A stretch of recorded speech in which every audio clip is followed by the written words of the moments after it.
Let's talk a bit about debt dynamics. We touched on inflation. I think many will observe as we look back that it's actually fiscal policy that had a big impact or played part in the inflationary episodes of 22 and 2023. Deficits are greater structurally than they've been pre-pandemic. Debt to GDP ratios are forever increasing. What are the implications for monetary policy of fiscal policy, deficits, debt dynamics? Does it affect the way the Federal Reserve will think about monetary policy? And perhaps most importantly, does it constrain monetary policy if there were to be a recession or a downturn, again, picking up on some of the risks that you pointed out that may be more pronounced than might be consensus today? Well, I think it might be useful to start off by saying that the federal government is not a household that has to balance its books every week, every month.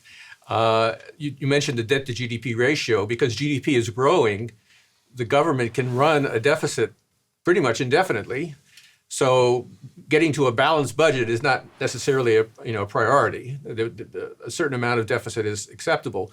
However, we are beyond that point now, and the debt to GDP ratio is rising and is expected to rise further.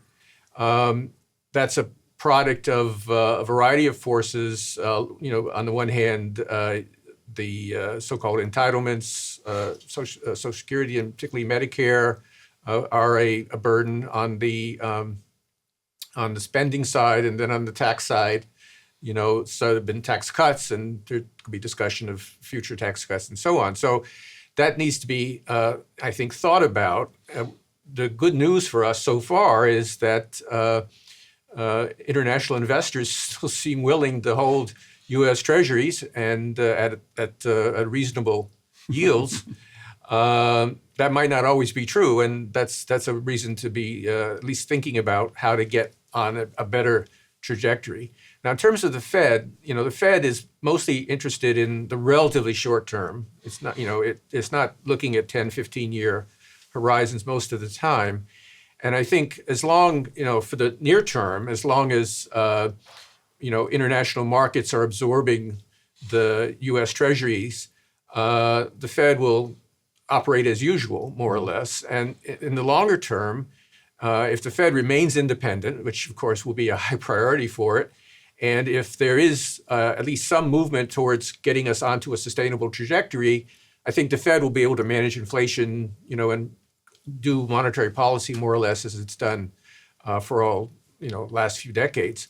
I think the risks are that we don't get on a sustainable path. And at some point, we start to get much less willingness of investors to hold treasuries. We start to see some overheating in the economy. Then a lot depends on whether the Congress lets Fed be independent or not. Let's say they do, but even in that case, the Fed would have to raise interest rates to keep the economy from overheating and to be commensurate with the high yields that international investors would be demanding. So if we don't get onto a stable path, some inflation and higher interest rates would probably be the ultimate outcome, no matter what the Fed does. And so it's getting to be kind of hackneyed to say, but it is important that we keep this in mind. The trouble is, of course, that Congress is always looking at the next fiscal year, and it's never been very successful at making 10-year budgetary plans.